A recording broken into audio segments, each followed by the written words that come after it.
Olá, o meu nome é André Santos e sou médico veterinário. E hoje venho explicar o porquê dos gatos arranharem os sofás e como podemos parar este comportamento. Os gatos arranharem é um comportamento natural dos mesmos. Portanto, se quer continuar com o seu sofá íntegro, fale com o seu médico veterinário. André Santos nasceu em Lisboa em março de 88. É, provavelmente, o médico veterinário mais conhecido do país, com quase 500 mil de seguidores no Instagram e uma rúbrica chamada Pets and Vets da SIC Notícias, nos quais publica vídeos com dicas e conselhos sobre animais de estimação. Procuraremos nos próximos minutos que nos explique com quem é mais difícil de lidar, com os bichos ou com os seus donos. Eu sou o Francisco Pedro Balsemão e este é o Geração 80, um podcast onde falo com a elite da década em que eu nasci para provar como os anos 80 deram ao mundo a melhor colheita de sempre, apesar dos bigodes, dos chumaços e das permanentes. Venha comigo neste regresso ao futuro, na geração dos livros ambiciosos e sonhadores.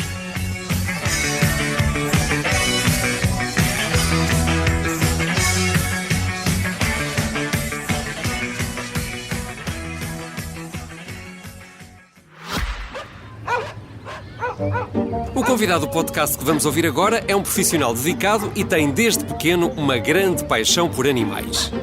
De facto, a relação com estes nossos amigos só tem coisas boas. São companheiros incríveis, ajudam-nos a socializar, dão-nos um carinho fora de série. Beamer! Beamer! Bora! Neste novo BMW i5 Touring totalmente elétrico, há espaço de sobra para todos os planos. E com as soluções de carregamento BMW pode carregar facilmente, sempre que precisar e em qualquer lugar.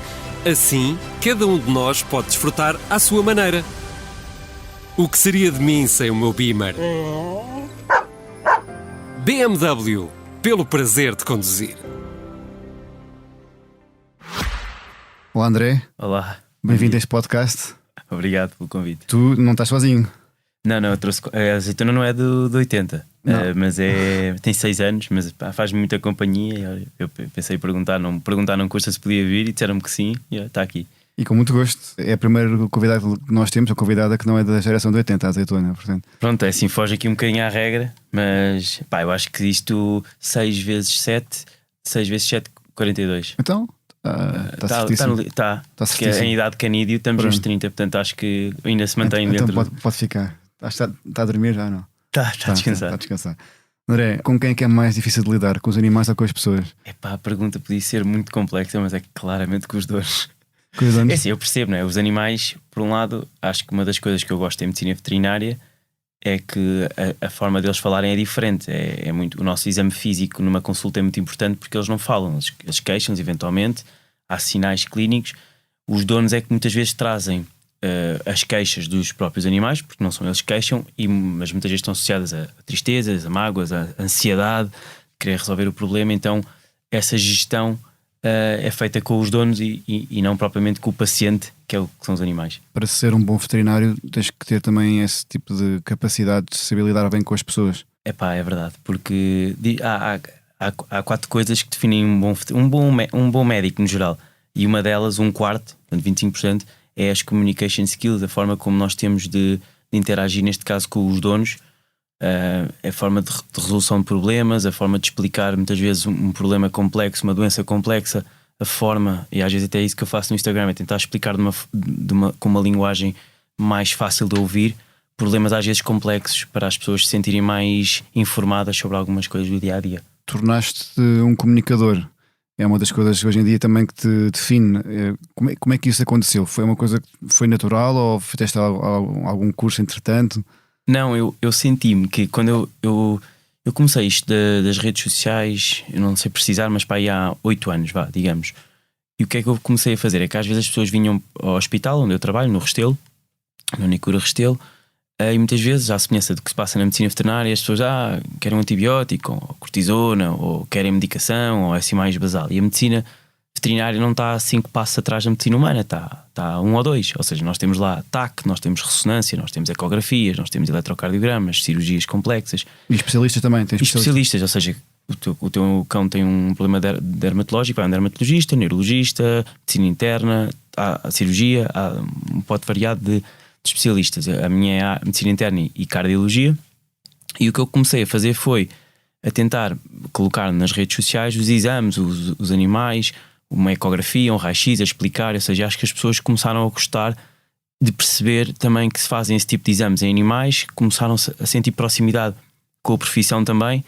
E acho que foi assim que também surgiu a parte do interesse das pessoas. E eu também, com o tempo, fui melhorando, acho eu, a comunicação também no meu dia-a-dia, mas também nas redes sociais. E estou sempre a melhorar, a tentar, para que também me aproxime das pessoas, porque o meu objetivo das redes sociais é literalmente fornecer informação e dicas gratuitas para quem tem animais ou quem quer ter, ou simplesmente quem gosta de ver. Sentes que tens tido uma boa influência sobre as pessoas que têm animais de estimação? Sentes que as pessoas na rua, quem te vai conhecendo, aborda-te nesse sentido? Agradece-te? Sim, eu felizmente...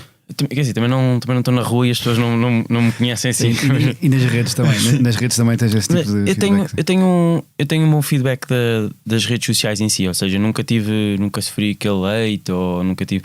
Às vezes pode acontecer uma discussão, mas geralmente é construtiva, o que até eu gosto, ou de colegas que fazem as coisas de maneira diferente, ou que têm uma opinião diferente, e gera-se ali uma discussão que muitas vezes é interessante, e até aprendo com isso e também partilho informação com isso.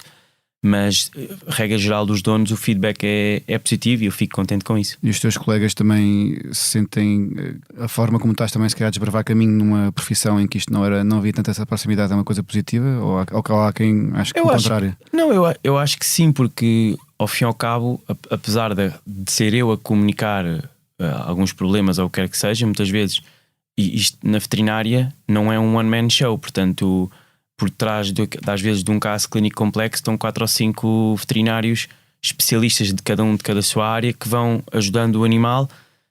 Eu vou comunicando isso, mas ao fim e ao cabo também gosto de enaltecer a profissão que eu tenho orgulho em trabalhar e isso envolve todos os meus colegas. Como é que se torna veterinário? Primeiro é preciso gostar muito de animais. Imagino, conheces algum veterinário que não goste de animais? Não, sem dizer nomes. Não, por acaso não. Eu acho que nós na faculdade... eu lembro-me nas praxes que no primeiro ano que nos perguntavam então porque é que foram para a veterinária? E eles gozavam porque, sem nos dizer qual é que era a resposta, ou porque não há uma resposta certa, todos nós dizíamos porque gosto muito de animais. E eles, havia uma consequência para quem respondesse isso. Qual era a consequência? Pode dizer? Não, já era tipo praxezinhas, fazer isto ou fazer aquilo, não era uma específica. Mas a verdade é que se nós disséssemos que gostávamos muito de animais, sem saber que não podíamos dizer isso, tínhamos uma consequência. Portanto, todos os meus colegas no primeiro ano, ou quase todos, diziam porque gosto muito de animais. Mas a verdade é que, obviamente, que é uma profissão que tem um lado negro bastante grande. É uma das profissões com mais suicídios a nível mundial. É dura, porque depois nós eventualmente temos que desenvolver um lado emocional.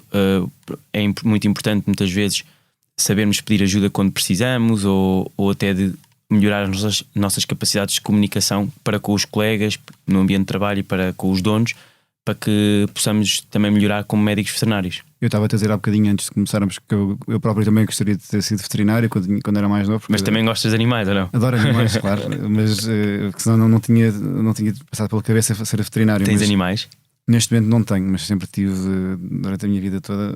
Agora neste momento não tenho filhos e ficam por aqui. Não fazer um paralelo. Mas esta medicina veterinária é difícil, depois tens que estudar muito, tens provas duras para conseguir chegar a essa profissão. A parte técnica da profissão, que é a parte de toda a literatura, que nós depois temos eu faço clínica de pequenos animais, mas depois há veterinários de grandes animais, de pecuária, de conservação, há veterinários que podem trabalhar em laboratórios, há uma panóplia grande de coisas que podemos fazer, matadouros. Eu gosto de pequenos animais porque é a medicina mais desenvolvida. Temos que estudar imenso, sim, e a verdade é que se nós não gostarmos muito de animais, deve ser uma das piores profissões que existe. Quem não gostar de animais e ser veterinário, então deve ser das piores coisas que existe. Viste que ela até olhou, não foi? Ela percebeu pelo todo de voz. Olha, qual é que foi o teu primeiro animal de estimação, lembras-te? Foi um cão. Um cão? Foi um poodlezinho, uma caniche. Que idade é que tinhas? Eu acho que quando eu nasci ela já existia. Há 2-3 anitos. Nunca está em erro. Também pergunta típica. Sempre foste mais de cães ou mais de gatos? Eu antes da minha cadela tinha um gato. Quando eu comecei a ter animais foi gatos, mas eu sempre eu identifico-me mais como cão, assim, mais extrovertido. E podes dizer isso? Os teus clientes não vão ficar. Não, acho que não, acho que eu trato todos de igual forma e gostamos, mas sou mais, eu acho que me identifico mais com a personalidade de um cão. Acho que se vir um cão entrar, sei lá, mesmo no consultório, uma consulta de gatos é completamente diferente de uma consulta de cães, é interessante. Mesmo vamos pôr aqui um gato super meiguinho, mas o gato tens de ter um tato diferente, ou seja, tiras da caixinha, deixá-lo lutar à maneira dele. Eu vou fazendo o exame físico, tenho que ver tudo, mas vou vendo ao ritmo dele. O cão não, o cão está ali aos saltos, eu pego, ausculto e depois vejo as mucosas e vejo a temperatura. É mais brincadeira, a não ser animais que estejam mal, como é óbvio. Mas um gato já é à maneira dele, que é interessante. Tu cresceste em Lisboa, onde? Em Lisboa, onde é que foi a tua infância? Foi sempre em Lisboa. Eu vivia na Amadora, mas eu estudei nos Salesianos em Campo de Ourique, ia todos os fins de semana. Foi até, como tinha trazido aqui uma raquete, portanto foi onde eu jogava ténis. Passava a vida a jogar ténis, mas era federado por Alcobaça, que a minha mãe é de lá. Isso é uma grande confusão. Então, Amadora, Campo de Ourique e Alcobaça. Mas se quiseres, É Lisboa e Alcobaça ao fim de semana, porque a minha mãe ia todos jogavas ténis em Alcobaça, é isso? cá treinava, mas era federado por lá. Portanto, aos fins de semana era para torneios, era por lá, pela equipa de lá. Então, mas podemos já falar sobre o objeto que trouxeste hoje. É o quê? Podes É uma raquete de madeira. Não foi a raquete que eu comecei a jogar, porque essa já não existe, mas foi uma destas, que é tipo, esta raquete não é de 80, esta raquete é para aí de 70 ou de 60. Sim, exatamente. Mas foi a raquete com que eu comecei a jogar. Portanto, eu ia para a parede jogar. Com que idade começaste a jogar? Não foi muito novo, foi para aí aos 9 anos. Portanto, comecei a jogar, batia bolas contra a parede com uma raquete destas que era da minha mãe. E depois houve um treinador lá que disse: tens algum jeito, devias treinar aqui.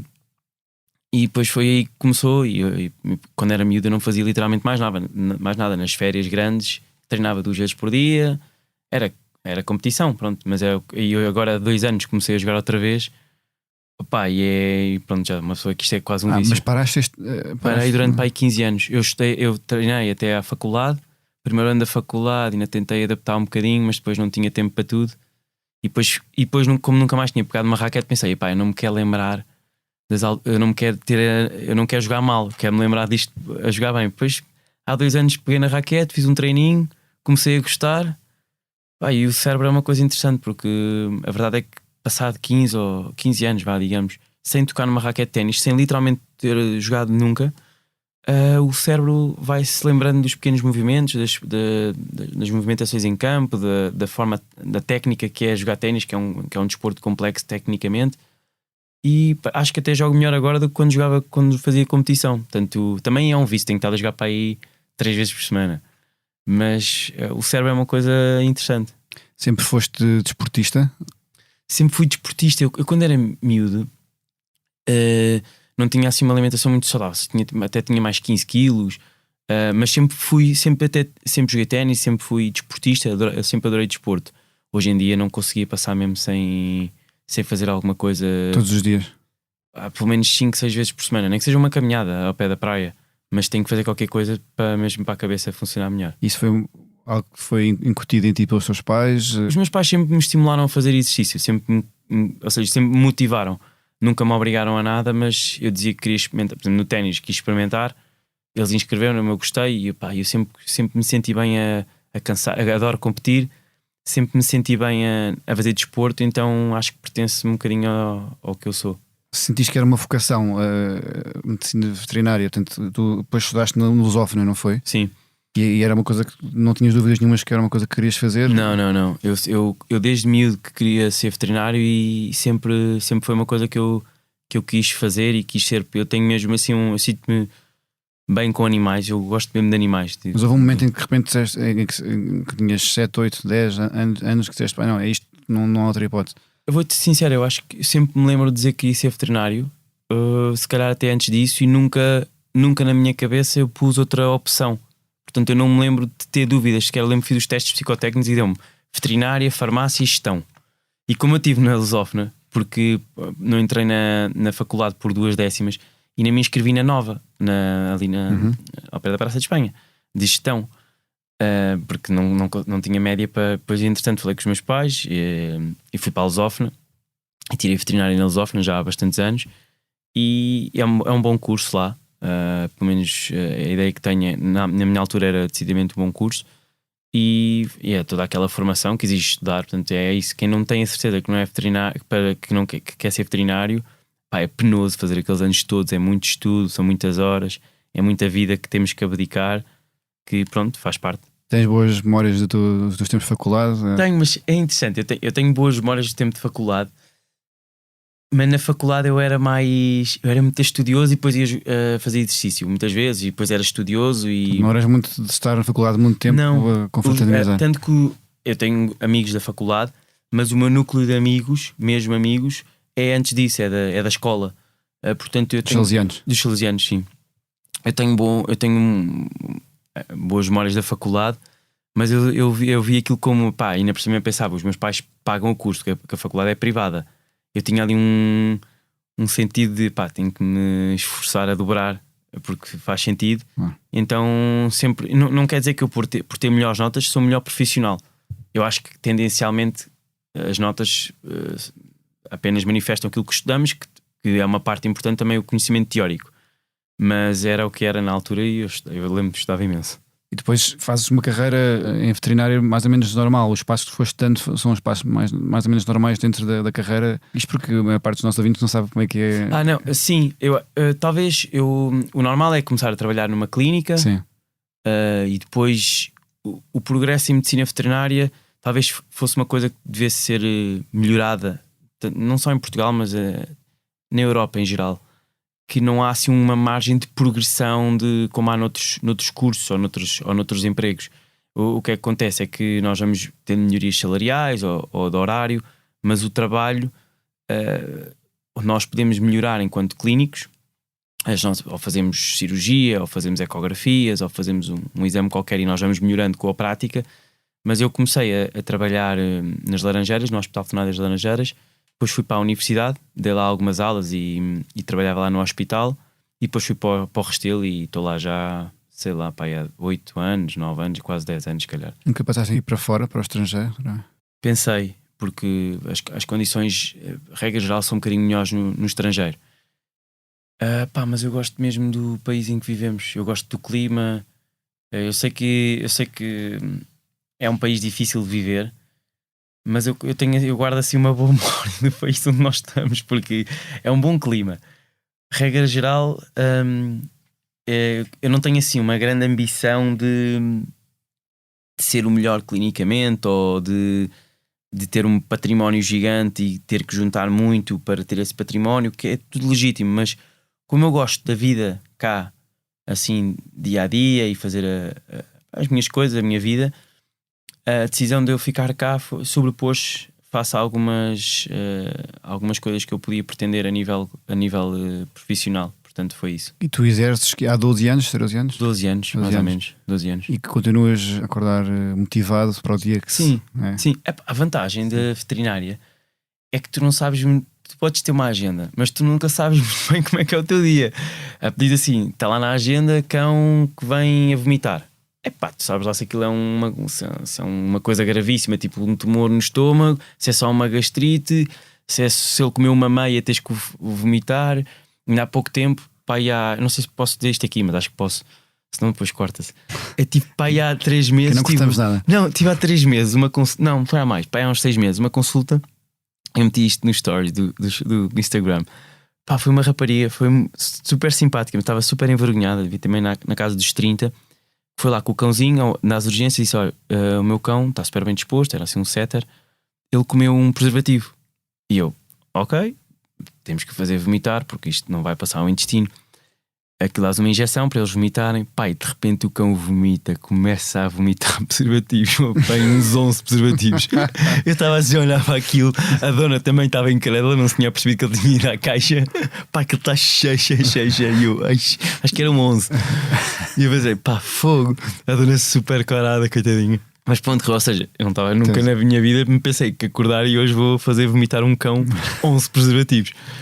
Mas pronto, há assim sempre estas coisas. Lembro-me de um bulldog francês também que tinha comido moedas. E tu fazias raio-x e a moeda fica opaca, ou seja, fica branca ao raio-x. Só vias o estômago todo branco, tu não sabias bem o que é que estava lá.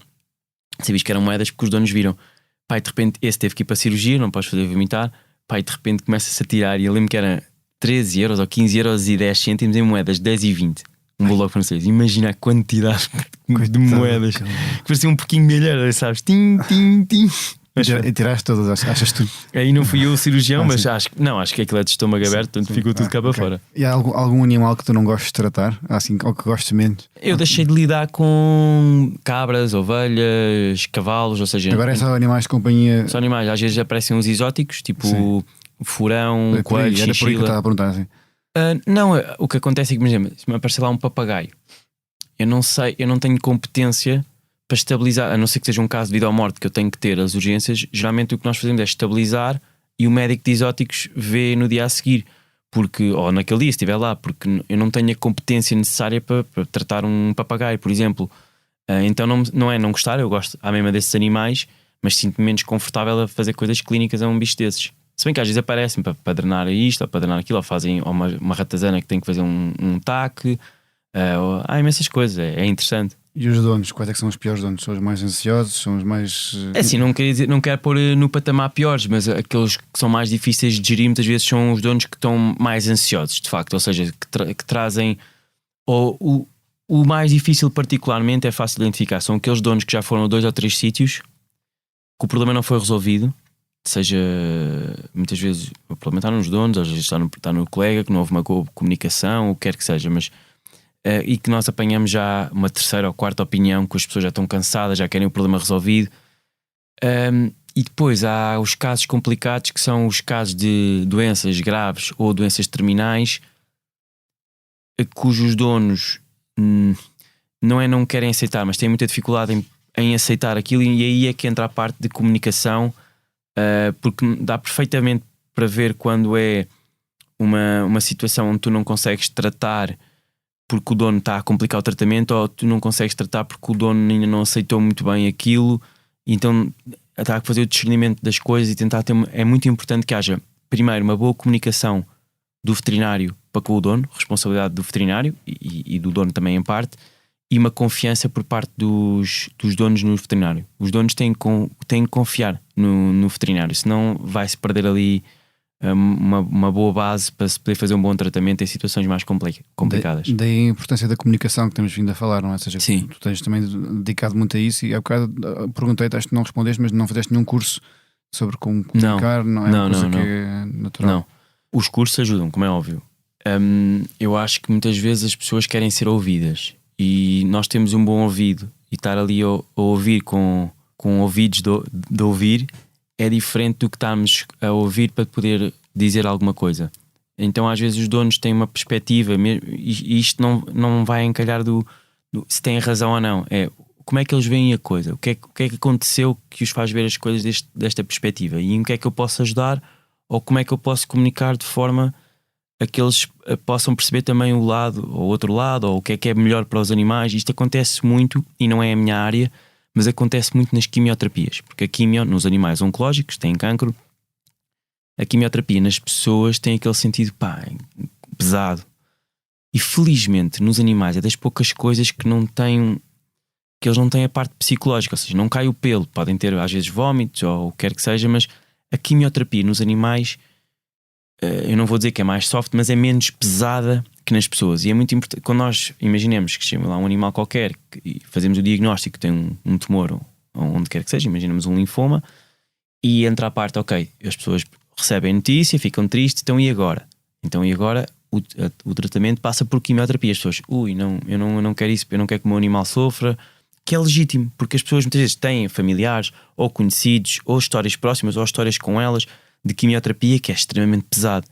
E aqui a parte dos oncologistas que até trabalham no Restelo são muito bons nesta comunicação, porque têm que fazer ver outra perspectiva aos donos, que se os animais tiverem mais 6 meses de vida, mas tiverem qualidade nessas 6 meses de vida, é muito melhor do que menos 6 meses de vida ou não terem qualidade de vida. E isso é uma conversa delicada, porque estamos a falar com pessoas que estão a receber uma notícia difícil, não é? Os animaizinhos estão com as pessoas há 14, 15, 16 anos, mas que existe alguma coisa que se possa fazer, que muitas vezes não dá um tratamento. Sabemos que muitas vezes, provavelmente, não há um tratamento de esta doença vai ficar tratada e vai ficar bom, mas podemos dar cuidados paliativos com qualidade de vida aos donos. E isso às vezes exige alguma comunicação e alguma destreza aqui emocional, muitas vezes. Há bocado dizias também que esta é uma das profissões que tem a maior propensão, por assim dizer, para a depressão, a profissão de médico veterinário. Isto tem a ver também com o que acabaste de dizer, não é? Ou seja, que de facto vocês lidam com casos graves, muitas vezes, e essas doenças terminais. Foste ganhando uma carapaça ao longo destes 12 anos ou continuas a sentir emoções perante casos como estes? Agora eu entro aqui numa parte mais pessoal, que é eu optei por nunca construir nenhuma carapaça. Acho que isso foi mais eficaz para mim. Ok. Acho que há uma parte emocional, tanto nos profissionais de saúde. O veterinário tem uma ligeira agravante, e não entrando aqui em comparações com os médicos nem com outros profissionais, enfermeiros, auxiliares, mas os veterinários têm uma agravante que é a eutanásia, que aumenta 3 a 5 vezes a probabilidade de burnout, de depressão. Foi feito um estudo em 2023 ou 2022 em Portugal, com 800 profissionais, acho que eram 500 veterinários ou 400 veterinários, o resto eram enfermeiros e auxiliares.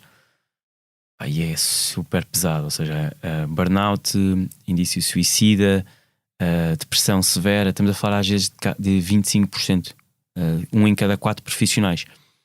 Portanto, o que é que acontece? Imaginemos, pessoas no geral, temos os nossos problemas pessoais, temos um problema de saúde, um problema financeiro, uma relação que acabou, nos leva ali para um estado mais complicado, uma altura. E depois tens a parte da medicina, que é a frustração de não conseguir tratar aquele animal, ou ter perdido um animal que não era suposto. E depois ainda se junta uma agravante, que é a eutanásia. Que nós, um veterinário, nunca, por mais anos que tenha de casa, nunca se habitua, nunca é indiferente uma eutanásia. Estou a ver ali pessoas que estão completamente frágeis e vulneráveis à minha frente, a chorar. Portanto, isso é sempre pesado. Mas é interessante que com o tempo, ou seja, isto vezes uma semana de trabalho não é nada, vezes um mês, vezes 2 meses, vezes 10 anos de profissão associada a alturas da vida em que estejas pior, isto leva-nos aqui para buracos. E é muito importante que nós consigamos arranjar alternativas que nos ajudem pessoalmente. Por exemplo, hoje em dia já está facilitada a parte do apoio de terapeuta, de psicólogo em veterinária. Em veterinária. Sim, pelo menos nós temos lá no hospital um número de telefone, se precisarmos, ligamos, é gratuito o apoio. Mas para mim, pessoalmente, o que funciona foi fazer terapia, que eu gosto, meditar ajudou-me bastante, eu faço para aí há 2, 3 anos e ajudou-me bastante, exercício. E depois é uma dieta que não é só o que comes, é o que dizes, com quem estás, o que ouves. Tudo isso vai influenciar o teu dia-a-dia, a forma como vês as coisas. E tu controlas isso bem? Uma pessoa nunca está 100% sob controle de nada, mas aquilo que eu controlo, eu tento controlar, tento que seja dentro desses parâmetros para que no fim do dia tenha uma vida mais feliz. Acho que é isso que nós todos queremos. E tendo eu um trabalho que eu sei que muitas vezes é exigente, tento sempre ter aqui alguma consciencialização que, sou um bocado rígido a meditar, às vezes não me apetece, nem que seja só 10 minutos, mas sou um bocado rígido. Fazes aqui em que altura do dia? Eu faço de manhã porque à noite dá-me o soninho. Não é suposto. Mas é que não é suposto dormir. Okay. É suposto ficares tipo, estás a olhar. O objetivo é, tu sentaste e pode acontecer tudo. As pessoas dizem muitas vezes, não tenho jeito para meditar, não consigo sentar. Não, só o sentares e estás ali 10 minutos, e mesmo que estejas a pensar em tudo e mais alguma coisa, já estás a tentar, isso é meditar. Mas é depois, ao fim de um tempo, que tu percebes é que tu sais de ti e começas-te a observar como se fosse um observador do que é que está a passar na cabeça. E isso ajuda-te, ando-me a sentir mais assim ou mais assado, e depois isso é filtrado e nós conseguimos muitas vezes dissipar algumas emoções menos boas que tínhamos, pelo menos eu, com a meditação. Achas que as pessoas são muito introspectivas porque têm medo também de se conhecer a si próprias? E não tenho dúvida, eu acho que não é que tenha mal nenhum, mas muitas vezes as pessoas que dizem que não conseguem meditar e que já tentaram, porque não conseguem estar 10 minutos ali, é porque não estão muito bem preparadas para estar a ouvir o silêncio, porque temos que nos ouvir a nós. E eu penso assim, isto aconteceu-me há pouco tempo, que foi, eu tentei começar a meditar mais tempo, tipo 40 minutos, quando tinha tempo, às vezes ao fim de semana, tentar. E era muito difícil para mim. E eu pensava, pá, isto é só porque eu estou desconfortável. Se meditar a 10 é igual a meditar a 40. Simplesmente é mais difícil. E eu pensava, pá, mas às vezes não tenho tempo. Mas depois pensava, pá, mas eu vou jogar ténis 2 horas ou 1h30. Eu não estou a pegar no telefone, eu estou a pensar no jogo. Portanto, se eu tenho tempo para jogar ténis 1h30, isto é como lavar os dentes. Se eu não cuidar da minha saúde oral, se eu não cuidar da minha saúde mental, isto tem que se ir tratando. Então eu obriguei-me a estar ali um bocado mais tempo. E às vezes é o educarmos como se fosse um cãozinho. Senta, quer sair, mas não, senta. E nós estamos ali e vamos ficando melhor com a prática. Mas nós vamos, aquilo que é após uma semana de meditação, que é tiro e queda, nós vamos ficar mais calmos, vamos ficar menos reativos ao mundo, porque a maior parte dos estímulos que acontecem no nosso mundo que nos faz reagir são coisas nossas, não são coisas de outras pessoas. Há raros casos, mas acho que não é nada pessoal. Muitas vezes quando temos um problema com um colega de trabalho ou quer que seja, aquilo não é pessoal contra nós, somos nós que vemos as coisas de determinada perspectiva. E pelo menos com a meditação aconteceu isso. Eu fiquei muito menos reativo, pões as coisas muito mais em perspectiva, e acho que a capacidade de te dares com as pessoas à tua volta, de todo o tipo, familiares, relações, amigos, quer que seja, colegas, e a capacidade de também perceberes outros lados fica maior. Tu já publicaste vídeos teus no Instagram em que estás publicamente a chorar, não é? Tu fazes isso para quebrar também aquele mito que um homem não chora? Foi há um tempo, foi por causa de um... Isso já foi para aí há 2 anos, diria bem, não sei bem precisar, mas foi para aí há 2 anos, em que era um mês da saúde mental e tinha sido foi um caso específico que eu estava um bocado triste. Um gato. Uhum. Com um gato que eu já conhecia, que já acompanhava há bastante tempo, que eu tive que eutanasiar. E aquilo foi perfeitamente consciente, como é óbvio. E o que eu quis mostrar foi, pá, primeiro, a veterinária é uma profissão complexa, dura. Isto acontece, ou seja, aquilo não foi num dia de trabalho, aquilo foi num dia de... Sei lá, eu estava em casa, portanto, foi um dia normal de descanso em que me estava a sentir mesmo mal por uma coisa que tinha acontecido, que eu não tinha tido culpa, não é? Mas tinha acontecido no dia anterior, em que eu acabei por adormecer um gatinho que já tinha uma doença crónica. Vais para casa a remoer isso muitas vezes? Às vezes é difícil não remover. Quando são estes casos assim, é difícil não remover. Por isso é que nós não podemos deixar muito acumular este tipo de emoções. E às vezes, pá, eu não tenho tabu nenhum com o choro. Acho que o choro às vezes é até uma forma de sair muitas coisas. E naquela altura que depois até, pá, pensei 20 vezes punha aquilo ou não, mas pensei, pá, vou pôr, não está tudo bem. Foi para mostrar um bocadinho também que não tem mal nenhum, que a veterinária é uma profissão um bocado dura. E às vezes nós por parte do... Não é que sejam, os donos façam por mal, mas nós sofremos ali um bocado de pressão às vezes por parte dos donos, que são os clientes. E às vezes há um estigma que é completamente falso, que é que os veterinários é uma profissão para ganhar dinheiro e claro, como qualquer profissão tem que se ganhar dinheiro, é o ganha-pão.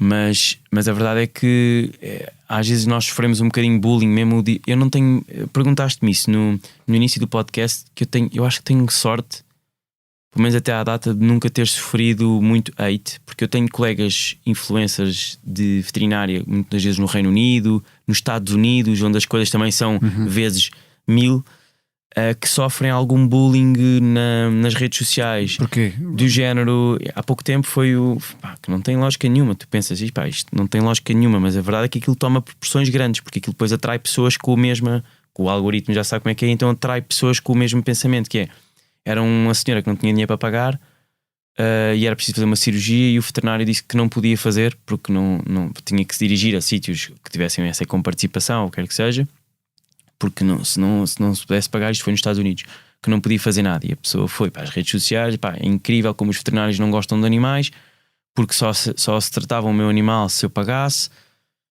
Pá, depois aquilo atrai muitas pessoas e, pô, é inacreditável, deixaram um animal, depois não sei se era um caso de vida ou morte ou não, mas sei que, primeiro, nenhum veterinário se nega a socorrer um animal em caso de vida ou morte, isso é o ponto número 1. Mas em caso de tratamentos é preciso uma cirurgia. Há vários tipos de opção terapêutica. Há uma que é mais cara, porque envolve cirurgia, o que quer que seja. Mas se os donos não têm essa capacidade de investir, ou se vai a sítios que são financeiramente, que dão apoios, que existem, ou então nós não podemos, do nosso bolso, investir esse tipo de tratamentos nos animais. Senão eu não tinha dinheiro para comer. Eu ao hospital, eu não trabalho por conta própria, mas é isto, obviamente, que é um comércio, mas nós temos que ter a noção é que a medicina humana às vezes não sei porquê não acontece isto, ou não acontece tanto, pelo menos eu posso estar enganado. Estou a ver nos comentários depois, mas não há muito esta coisa as pessoas não têm dinheiro. Claro que também têm as seguradoras que estão bem mais desenvolvidas em medicina humana do que em medicina veterinária. Agora já começam a aparecer coisas boas em medicina veterinária, de seguros, que depois comparticipam bastante, e há alguns até 100% e várias coisas. Mas só para aí há 5 anos para cá é que os seguros em veterinária começaram a crescer, porque até lá as pessoas ou tinham dinheiro ou não tinham dinheiro. E é aquelas pessoas que dizem que devíamos estar mais preocupados com o bem-estar humano e não tanto no bem-estar animal. Ou seja, pessoas que pelos vistos podem não gostar tanto de animais como isso, mas que sentem que a sociedade está a caminhar num determinado sentido, que é dar-se mais importância ao bem-estar animal do que ao bem-estar humano. Com a evolução é normal que as pessoas, e ainda bem, se preocupem cada vez mais com o bem-estar animal, com os maus tratos animais, com se calhar no transporte os porcos ou as vacas. Ainda há muito trabalho a fazer, mas no transporte para os matadores, ter o mínimo stress possível. Eu não sou extremista. Eu tento comer, e muito abertamente, eu tento comer o mínimo de carne possível, ainda como por vezes, mas uma pessoa que diga que come carne, está tudo bem. Eu só acho é que nós podemos ter o máximo, aquilo que for ao nosso alcance, o máximo de ética e bem-estar animal, para que mesmo os animais de exploração tenham o mínimo maus tratos, não é mínimo maus tratos, mas as máximas condições possíveis. Os animais de companhia, e acho que há mínimos, acho que há muito trabalho a fazer, mas felizmente eu tenho pelo menos uma opinião. Ainda há pouco tempo vi uma entrevista, era no telejornal, fazia uma alusãozinha à parte dos cavalos, que não era normal. Os cavalos, nunca se tinha visto cavalos deitados. Os cavalos, quando confiam, quando se sentem seguros, deitam-se para dormir.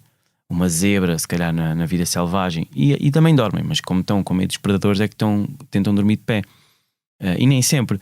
Portanto, acho que há um trabalho ainda a fazer de bem-estar animal e de comunicação com as pessoas.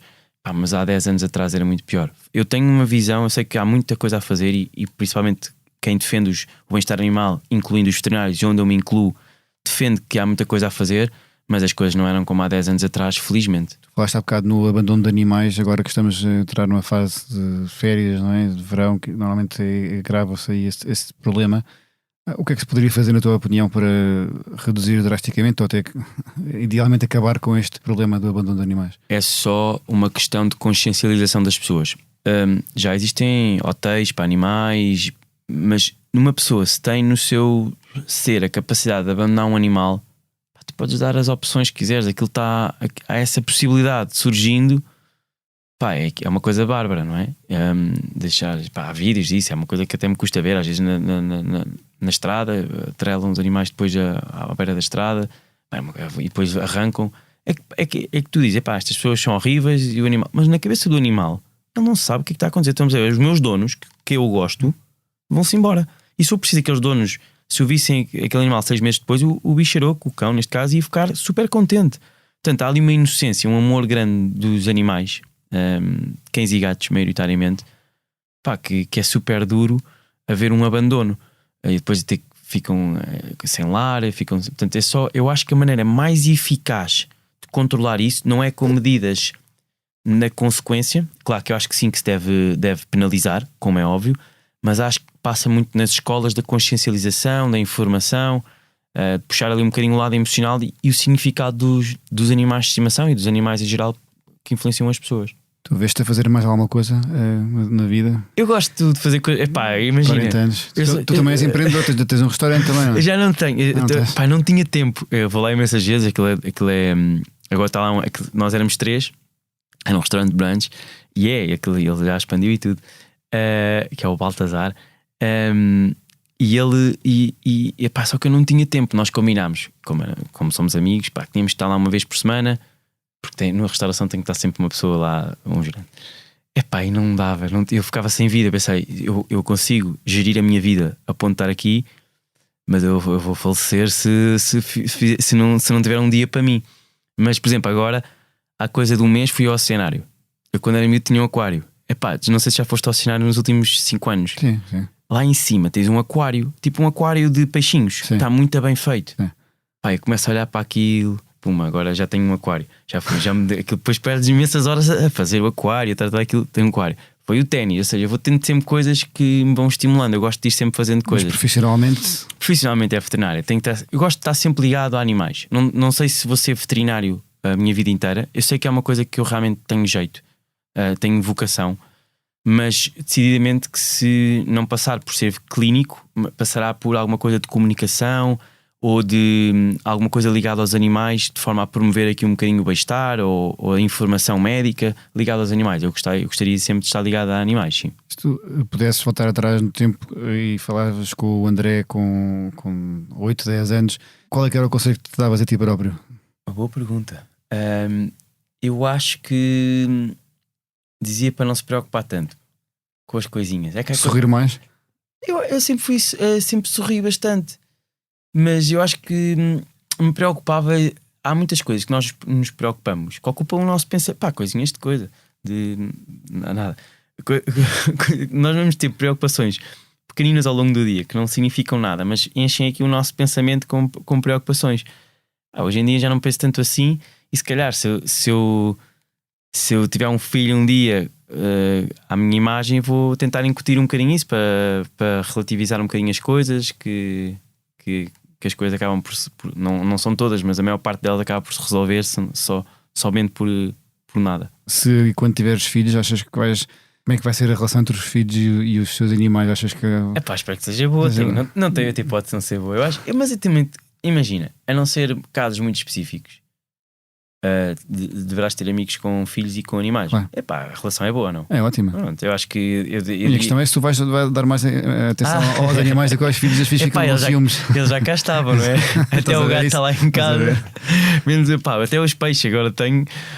Mas eu acho que há espaço para ver uma boa interação. Acho que hoje em dia acho que é das coisas mais fixes é ver. Às vezes aparece-me lá no hospital as crianças, que até os pais às vezes vão buscar as crianças à escola e depois é mais prático levar o cãozito ao veterinário ou o gato. E tu percebes que as crianças estão preocupadas, que estão, mesmo crianças às vezes de 3 anos, 4 anos, a ver o que é que estou a fazer, perguntam coisas. Portanto, as crianças, eu acho que a ligação entre crianças e animais é super natural. Acho que é uma coisa mesmo natural, a não ser um caso específico de alguma coisa e aquilo não combina bem. Eu diria que 99% das vezes é super natural e é super tranquilo. E é bonito. Eu vou fazer a pergunta que faço a todos os meus convidados, que é: porque é que a geração 80 é a melhor de todas? A geração 80 é a melhor de todas porque porque eu acho que nós estamos aqui no meio termo, que é, nós não somos muito millennials, ou seja, eu acho que nós temos mais facilidade. Eu vou falar por mim, mas acho que os meus amigos que são desta geração, mais facilidade em pôr o telefone de lado e apreciar ali um momento bom. E depois também não somos nenhuns astralopiteques digitais. Quer dizer, também não estou a chamar a minha mãe isso, mas às vezes tem muita dificuldade. Olha, temos uma grande vantagem: não atendemos o telefone em FaceTime assim, sabes, com a câmera de cima para baixo, como as pessoas com mais anos fazem. Portanto, eu acho que nós estamos aqui no meio termo. O João riu-se, a azeitona que acabou de se abanar, não sei, este foi o momento. Eu acho que nós estamos aqui no meio termo, de 81 a 90, ou de 80 a 89, acho que são claramente o ano em que sabe delimitar melhor aqui e ver aqui o melhor meio termo entre telefone e não telefone. Muito bem, olha, obrigado pela resposta. Obrigado. E também por teres vindo aqui ao Geração 80, e obrigado também, Azeitona, pela tua companhia. Obrigado, exatamente, olhar para mim. Este episódio teve a sonoplastia do João Martins, produção de Mariana Oca Ferreira e fotografia de Matilde Fieschi. O grafismo da capa é de João Carlos Santos e a edição vídeo de Ana Isabel Pinto, com coordenação de Joana Beleza e direção de Ricardo Costa. Eu sou o Francisco Pedro Balsemão e, como diz a música dos Táxi, para que tudo continue sem parar, é fundamental levar a vida a dançar. Até para a semana.